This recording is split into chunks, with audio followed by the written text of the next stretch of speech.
A case of identity. "My dear fellow," Sherlock Holmes remarked as we sat by the fire in his Baker Street lodgings, "life is infinitely more strange than anything the human mind could ever imagine. We wouldn't even dare to conceive the things that are actually commonplace in our world.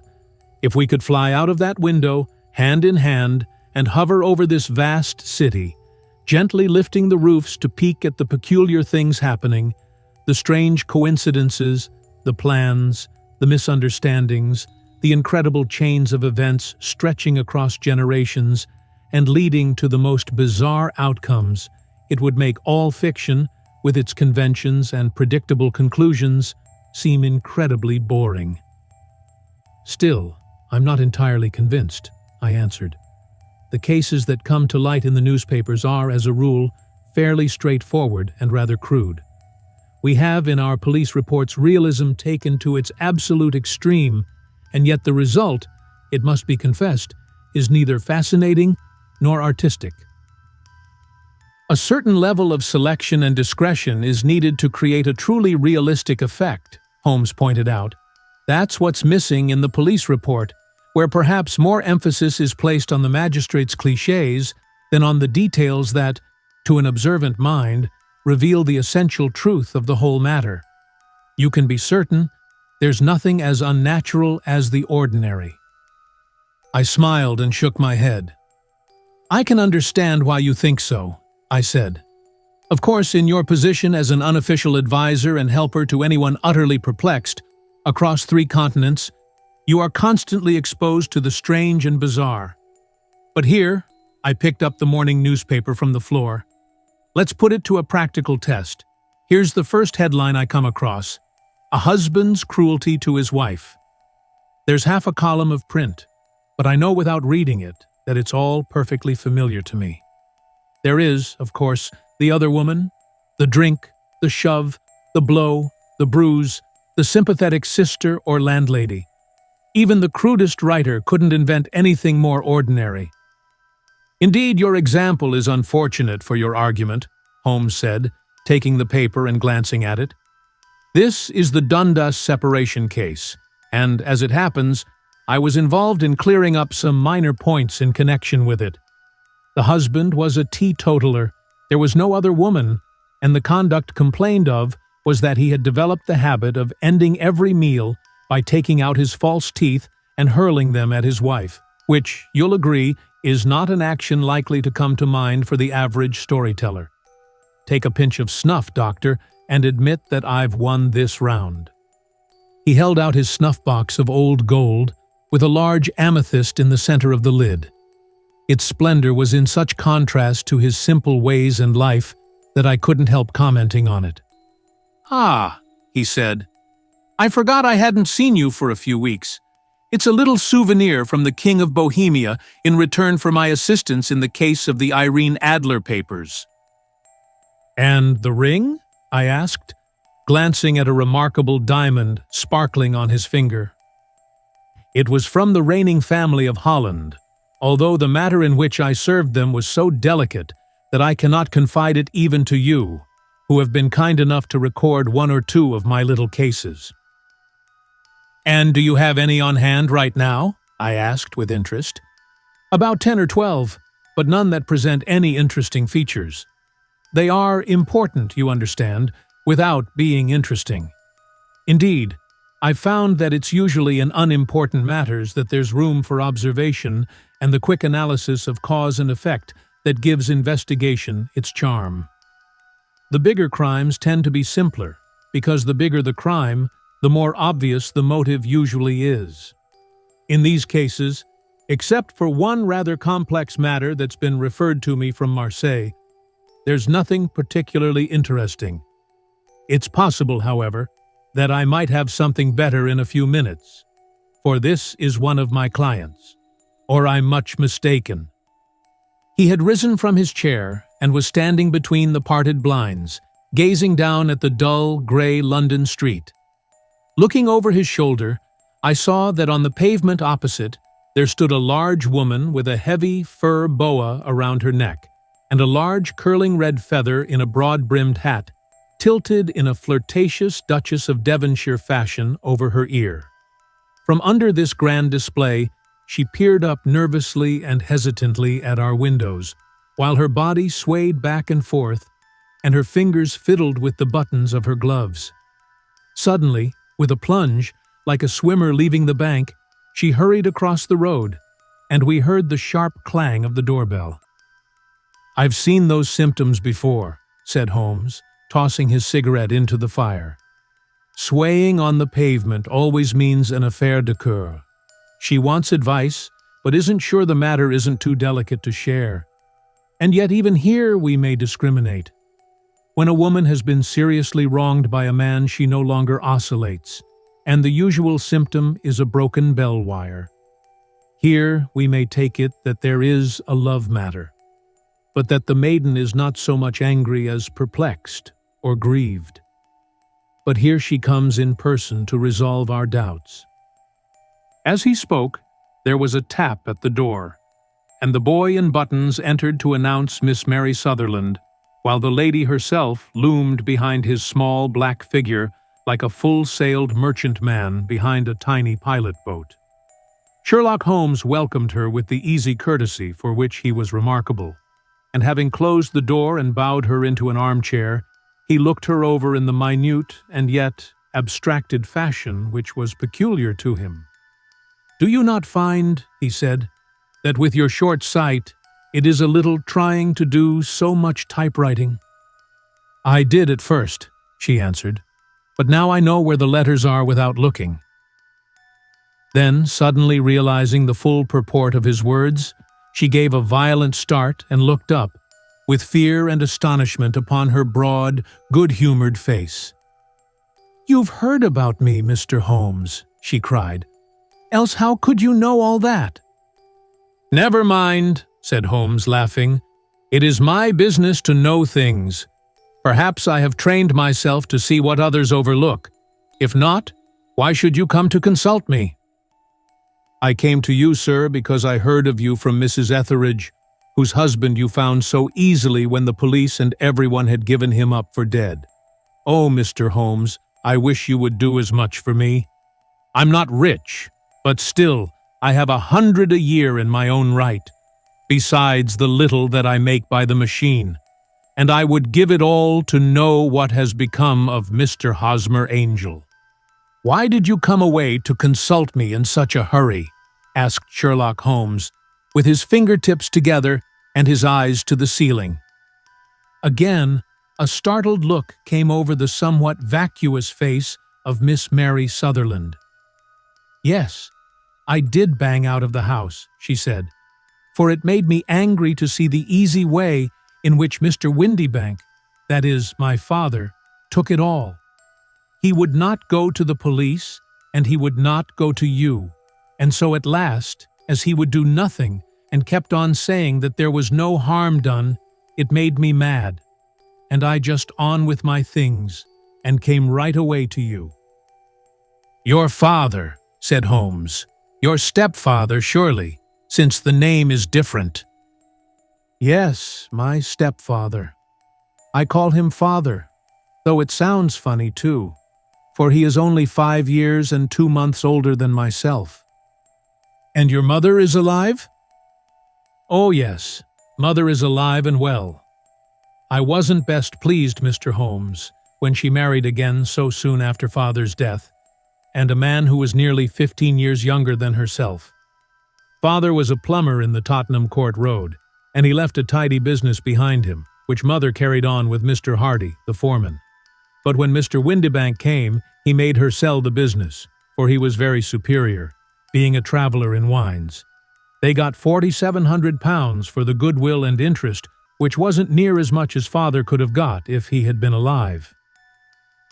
I had expected to see Sherlock Holmes impatient under this rambling and inconsequential narrative, but, on the contrary, he had listened with the greatest concentration of attention. "Your own little income?" he asked. "Does it come out of the business?" "Oh no, sir. It is quite separate, and was left me by my Uncle Ned in Auckland. It is in New Zealand stock, paying 412%. £2,500 was the amount, but I can only touch the interest.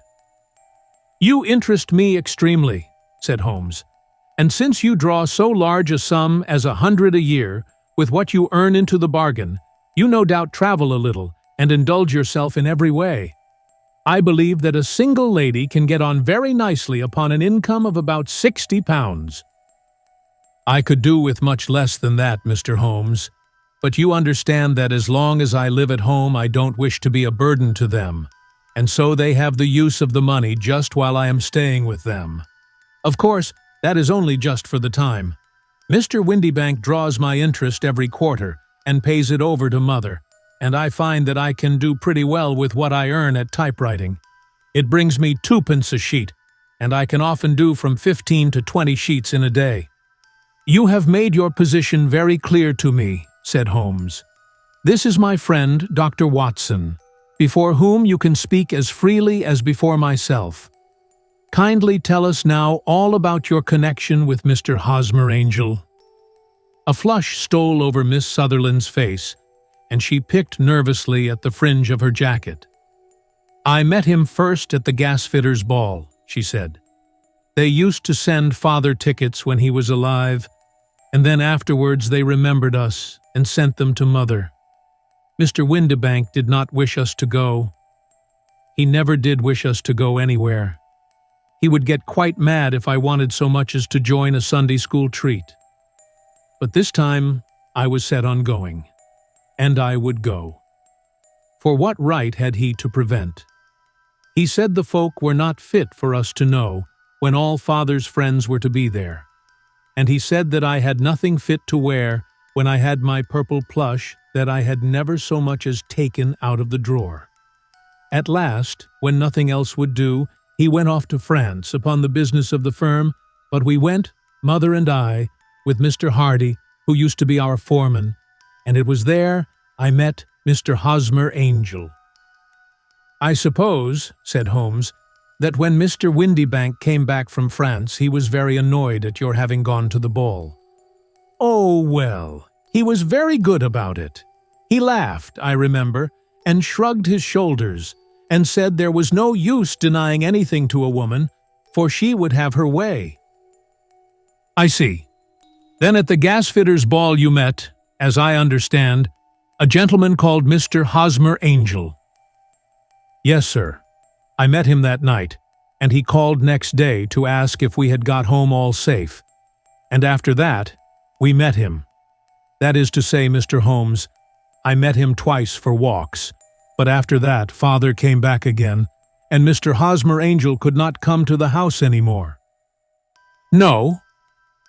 "Well, you know Father didn't like anything of the sort. He wouldn't have any visitors if he could help it, and he used to say that a woman should be happy in her own family circle. But then, as I used to say to Mother, a woman wants her own circle to begin with, and I had not got mine yet." "But how about Mr. Hosmer Angel? Did he make no attempt to see you?" "Well, Father was going off to France again in a week, and Hosmer wrote and said that it would be safer and better not to see each other until he had gone. We could write in the meantime, and he used to write every day. I took the letters in the morning, so there was no need for Father to know." "Were you engaged to the gentleman at this time?" "Oh, yes, Mr. Holmes. We were engaged after the first walk that we took. Hosmer, Mr. Angel, was a cashier in an office in Leadenhall Street, and—" "What office?" "That's the worst of it, Mr. Holmes. I don't know." "Where did he live, then?" "He slept on the premises."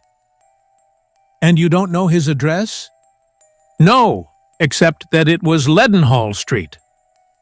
"Where did you address your letters, then?" "To the Leadenhall Street post office, to be left till called for. He said that if they were sent to the office, he would be chaffed by all the other clerks about having letters from a lady. So I offered to typewrite them, like he did his. But he wouldn't have that, for he said that when I wrote them, they seemed to come from me. But when they were typewritten, he always felt that the machine had come between us. That will just show you how fond he was of me, Mr. Holmes, and the little things that he would think of." "It was most suggestive," said Holmes. "It has long been an axiom of mine that the little things are infinitely the most important. Can you remember any other little things about Mr. Hosmer Angel?" "He was a very shy man, Mr. Holmes. He would rather walk with me in the evening than in the daylight, for he said that he hated to be conspicuous. Very retiring and gentlemanly he was. Even his voice was gentle. He'd had the quinsy and swollen glands when he was young, he told me, and it had left him with a weak throat and a hesitating, whispering fashion of speech. He was always well dressed, very neat and plain, but his eyes were weak, just as mine are, and he wore tinted glasses against the glare." "Well, and what happened when Mr. Windybank, your stepfather, returned to France?" "Mr. Hosmer Angel came to the house again and proposed that we should marry before father came back. He was in dreadful earnest and made me swear with my hands on the testament that whatever happened I would always be true to him. Mother said he was quite right to make me swear, and that it was a sign of his passion. Mother was all in his favor from the first, and was even fonder of him than I was. Then, when they talked of marrying within the week, I began to ask about father, but they both said never to mind about father, but just to tell him afterwards, and mother said she would make it all right with him. I didn't quite like that, Mr. Holmes. It seemed funny that I should ask his leave, as he was only a few years older than me. But I didn't want to do anything on the sly, so I wrote to father at Bordeaux, where the company has its French offices, but the letter came back to me on the very morning of the wedding." "It missed him, then?" "Yes, sir, for he had started to England just before it arrived." "Ha! That was unfortunate. Your wedding was arranged, then, for the Friday. Was it to be in church?" "Yes, sir, but very quietly. It was to be at St. Saviour's, near King's Cross, and we were to have breakfast afterwards at the St. Pancras Hotel. Hosmer came for us in a hansom, but as there were two of us, he put us both into it and stepped himself into a four-wheeler, which happened to be the only other cab in the street. We got to the church first, and when the four-wheeler drove up, we waited for him to step out, but he never did. And when the cabman got down from the box and looked, there was no one there. The cabman said that he could not imagine what had become of him, for he had seen him get in with his own eyes. That was last Friday, Mr. Holmes, and I have never seen or heard anything since then to throw any light upon what became of him." "It seems to me that you have been very shamefully treated," said Holmes. "Oh, no, sir. He was too good and kind to leave me so.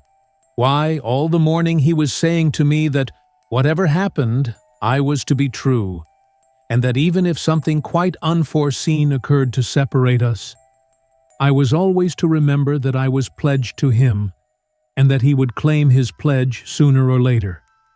It seemed strange talk for a wedding morning, but what has happened since gives a meaning to it." "Most certainly it does. Your own opinion is, then, that some unforeseen catastrophe has occurred to him?" "Yes, sir. I believe that he foresaw some danger, or else he would not have talked so. And then I think that what he foresaw happened." "But you have no notion as to what it could have been?" "None." "One more question. How did your mother take the matter?" "She was angry, and said that I was never to speak of the matter again." "And your father? Did you tell him?" "Yes, and he seemed to think with me that something had happened, and that I should hear of Hosmer again. As he said, what interest could anyone have in bringing me to the doors of the church and then leaving me? Now, if he had borrowed my money, or if he had married me and got my money settled on him, there might be some reason. But Hosmer was very independent about money, and never would look at a shilling of mine. And yet, what could have happened? And why could he not write? Oh, it drives me half mad to think of it, and I can't sleep a wink at night." She pulled a little handkerchief out of her muff and began to sob heavily into it. "I shall glance into the case for you," said Holmes, rising, "and I have no doubt that we shall reach some definite result. Let the weight of the matter rest upon me now, and do not let your mind dwell upon it further. Above all, try to let Mr. Hosmer Angel vanish from your memory, as he has done from your life." "Then you don't think I'll see him again?" "I fear not." "Then what has happened to him?" "You will leave that question in my hands. I should like an accurate description of him, and any letters of his which you can spare."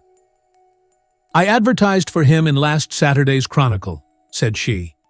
"Here is the slip, and here are 4 letters from him." "Thank you. And your address?" 31 Lion Place, Camberwell." "Mr. Angel's address you never had, I understand. Where is your father's place of business?"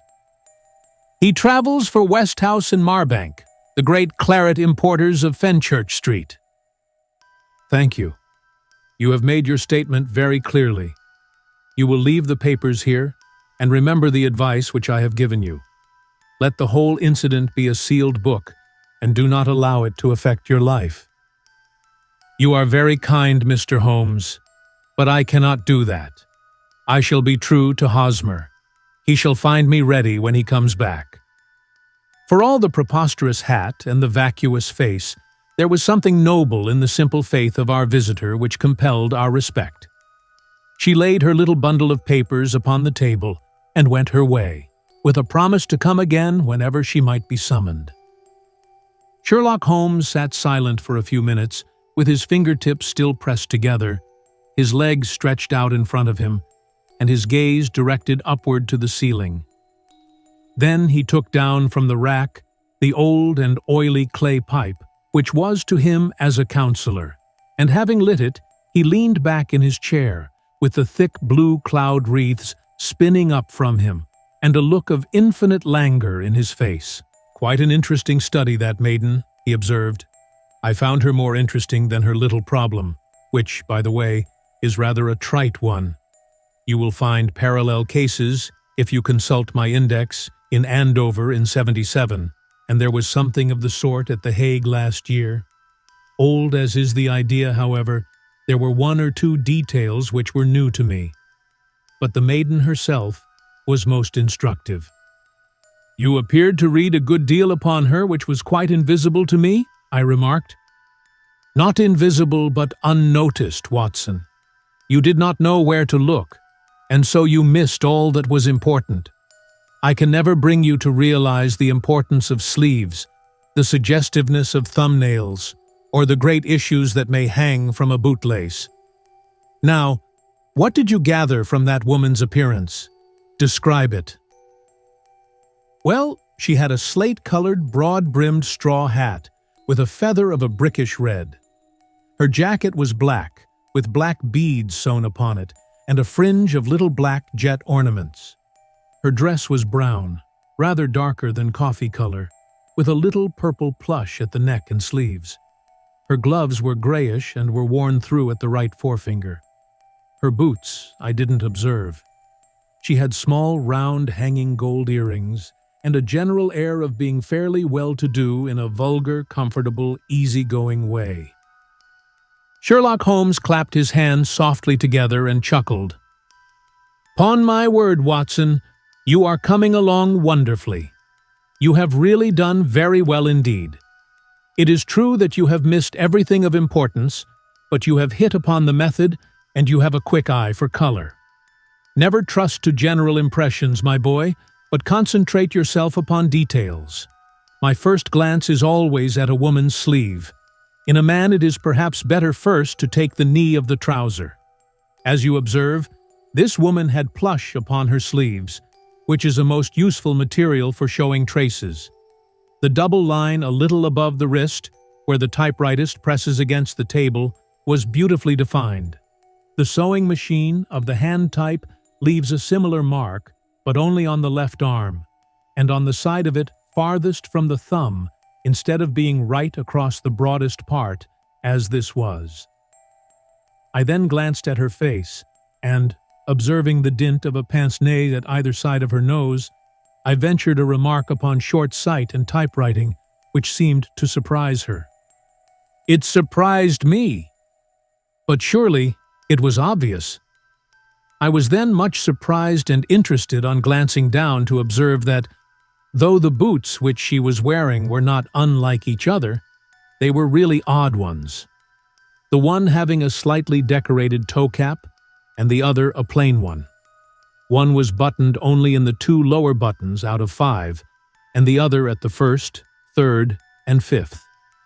Now, when you see that a young lady, otherwise neatly dressed, has come away from home with odd boots, half-buttoned, it is no great deduction to say that she came away in a hurry. "And what else?" I asked, keenly interested, as I always was, by my friend's incisive reasoning. I noted, in passing, that she had written a note before leaving home but after being fully dressed. You observed that her right glove was torn at the forefinger, but you did not apparently see that both glove and finger were stained with violet ink. She had written in a hurry and dipped her pen too deep. It must have been this morning, or the mark would not remain clear upon the finger. All this is amusing, though rather elementary. But I must go back to business, Watson. Would you mind reading me the advertised description of Mr. Hosmer Angel? I held the little printed slip to the light. Missing, it said, on the morning of the 14th, a gentleman named Hosmer Angel, about 5 to 7 in height, strongly built, sallow complexion, black hair, a little bald in the center, bushy black side whiskers and mustache, tinted glasses, slight infirmity of speech. Was dressed when last seen in black frock coat faced with silk, black waistcoat, gold Albert chain, and gray Harris tweed trousers, with brown gaiters over elastic-sided boots. Known to have been employed in an office in Leadenhall Street.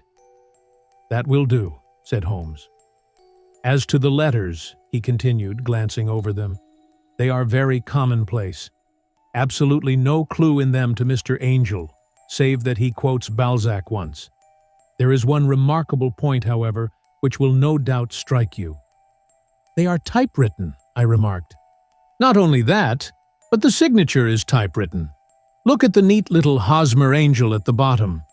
There is a date, you see, but no superscription except Leadenhall Street, which is rather vague.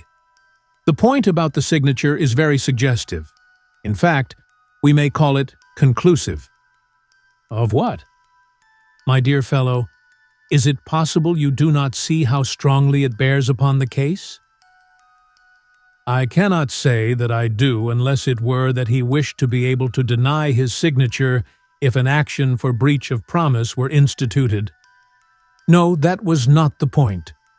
However, I shall write 2 letters which should settle the matter. One is to a firm in the city, the other is to the young lady's stepfather, Mr. Windybank, asking him whether he could meet us here at 6 o'clock tomorrow evening. It is just as well that we should do business with the male relatives. And now, Doctor, we can do nothing until the answers to those letters come, so we may put our little problem upon the shelf for the interim. I had had so many reasons to believe in my friend's subtle powers of reasoning and extraordinary energy in action that I felt that he must have some solid grounds for the assured and easy demeanor with which he treated the singular mystery which he had been called upon to fathom. Once only had I known him to fail in the case of the King of Bohemia and of the Irene Adler photograph. But when I looked back to the weird business of the sign of 4 and the extraordinary circumstances connected with the study in scarlet, I felt that it would be a strange tangle indeed which he could not unravel.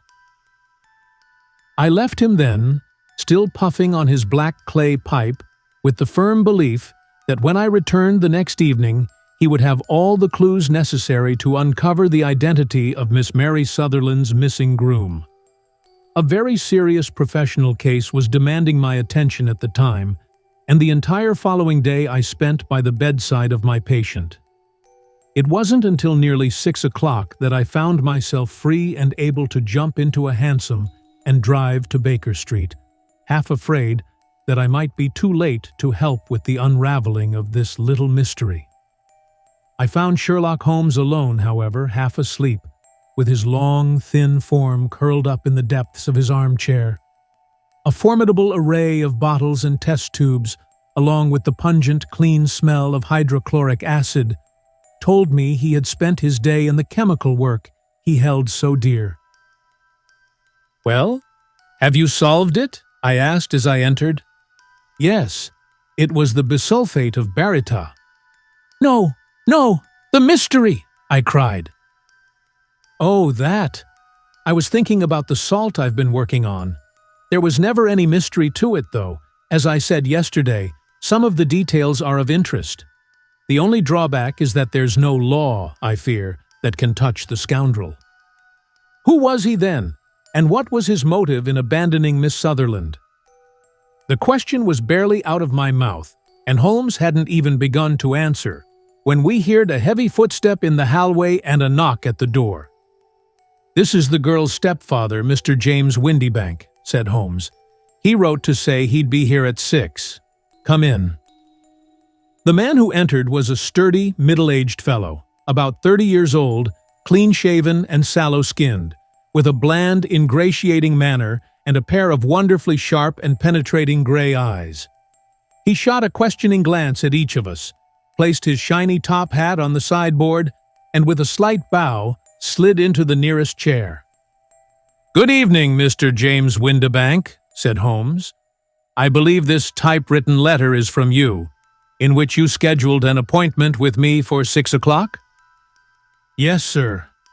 I'm afraid I'm a little late, but I'm not entirely my own master, you know. I'm sorry that Miss Sutherland has troubled you about this little matter, for I think it's far better not to air this kind of family laundry in public.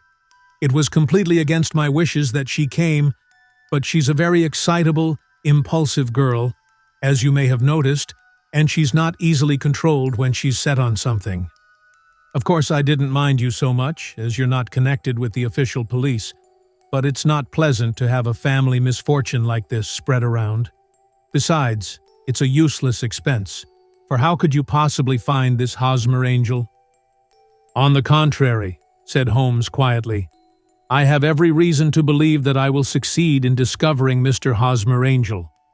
Mr. Windybank jumped and dropped his gloves. "I'm delighted to hear it," he said. "It's a curious thing," remarked Holmes, "that a typewriter has just as much individuality as a man's handwriting. Unless they're brand new, no two of them write exactly alike. Some letters get more worn than others, and some wear only on one side. Now, you'll notice in this note of yours, Mr. Windybank, that in every case there's a slight blurring of the UE and a slight defect in the tail of the R. There are 14 other characteristics, but those are the more obvious ones. We do all our correspondence with this machine at the office, and no doubt it's a little worn," our visitor answered, glancing keenly at Holmes with his bright little eyes. "And now I'll show you what's really a very interesting study, Mr. Windybank," Holmes continued. "I'm thinking of writing another little monograph some of these days on the typewriter and its relation to crime. It's a subject I've given some attention to. Here, I have 4 letters that claim to be from the missing man. They're all typewritten. In each case, not only are the E's slurred and the R's tailless, but you'll observe, if you care to use my magnifying lens, that the 14 other characteristics I've mentioned are there as well." Mr. Windybank sprang out of his chair and picked up his hat. "I can't waste time on this sort of fantastical talk, Mr. Holmes," he said. "If you can catch the man, catch him, and let me know when you've done it." "Certainly," said Holmes, stepping over and turning the key in the door. "I'll let you know then that I've caught him." "What? Where?" shouted Mr. Windybank, turning white and glancing around him like a rat caught in a trap. "Oh, it won't do. Really, it won't. said Holmes suavely. "There's no getting out of it, Mr. Windybank. It's quite too transparent. And it was a very poor compliment when you said that it was impossible for me to solve such a simple question. That's right. Sit down and let us talk it over." Our visitor collapsed into a chair, his face ghastly pale and beads of sweat forming on his brow. It's not actionable," he stammered. "I'm very much afraid that it is not. But between ourselves, Windybank, it was as cruel, selfish, and heartless a trick in a petty way as ever came before me. Now, let me just go over the course of events, and you'll correct me if I'm wrong." The man sat hunched in his chair, with his head sunk on his chest, like someone utterly crushed. Holmes stuck his feet up on the corner of the mantelpiece, and leaning back with his hands in his pockets, began talking, more to himself, it seemed, than to us. "The man married a woman much older than himself for her money," he said, "and he enjoyed the use of the daughter's money as long as she lived with them. It was a considerable sum for people in their position, and the loss of it would have made a serious difference. It was worth an effort to preserve it.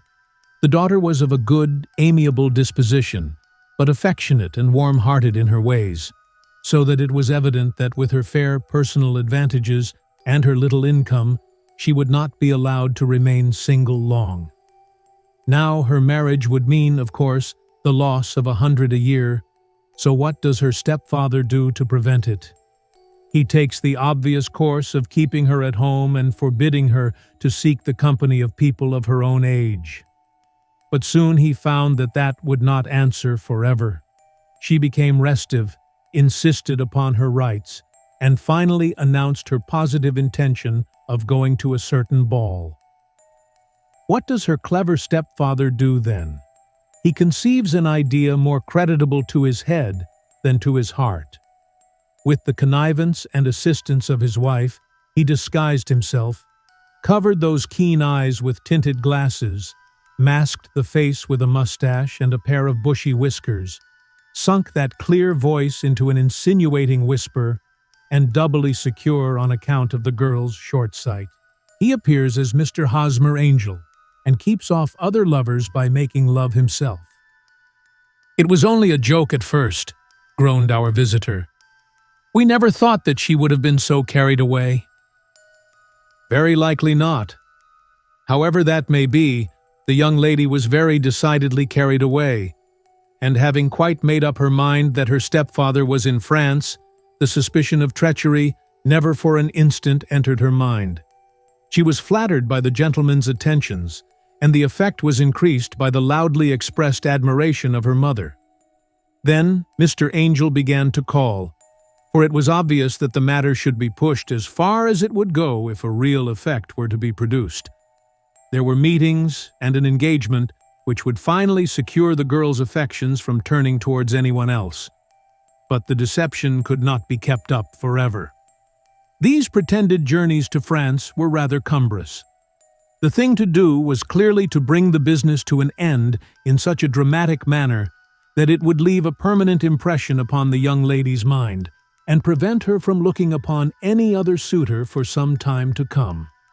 Hence those vows of fidelity exacted upon a testament, and hence also the allusions to a possibility of something happening on the very morning of the wedding.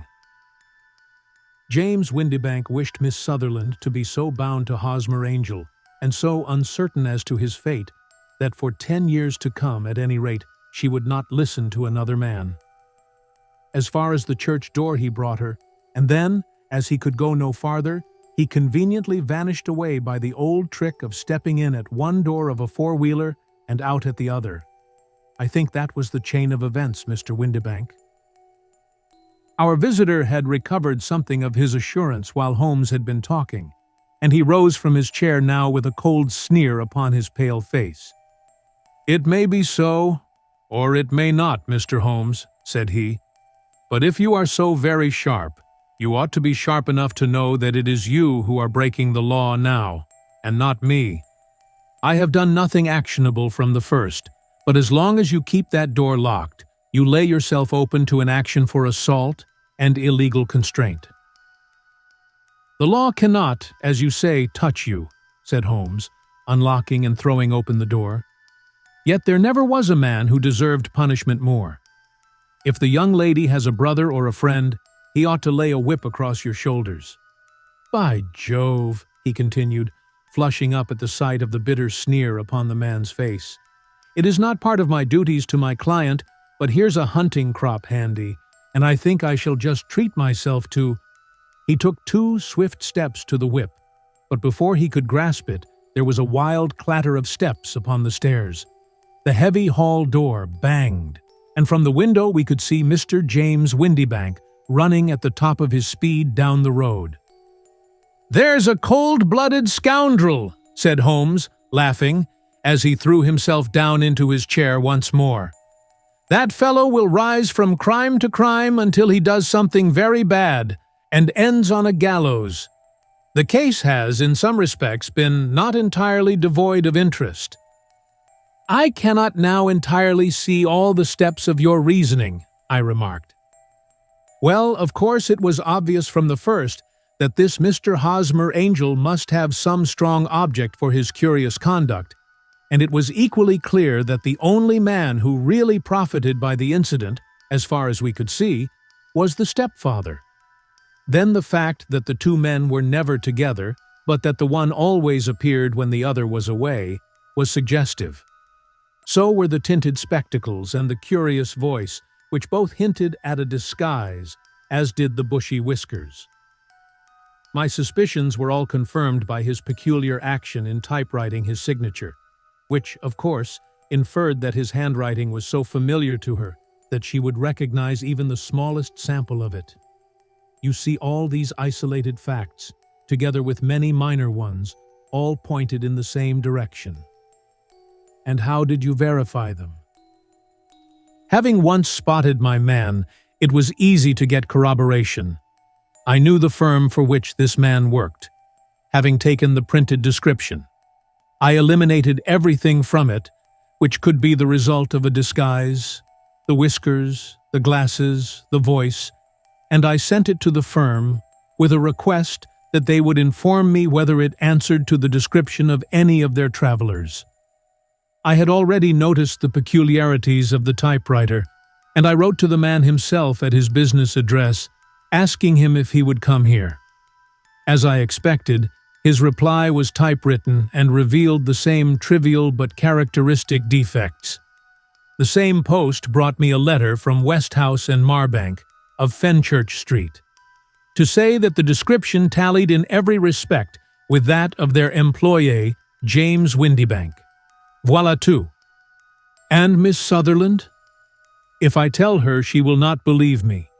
You may remember the old Persian saying, "There is danger for him who taketh the tiger cub, and danger also for whoso snatches a delusion from a woman." There is as much sense in Hafiz as in Horace, and as much knowledge of the world. The end. If you like the story, hit that like button and subscribe for more videos. Let me know your thoughts in the comments below. Was there anything that surprised you? Who's your favorite character in the story? I can't wait to hear your thoughts.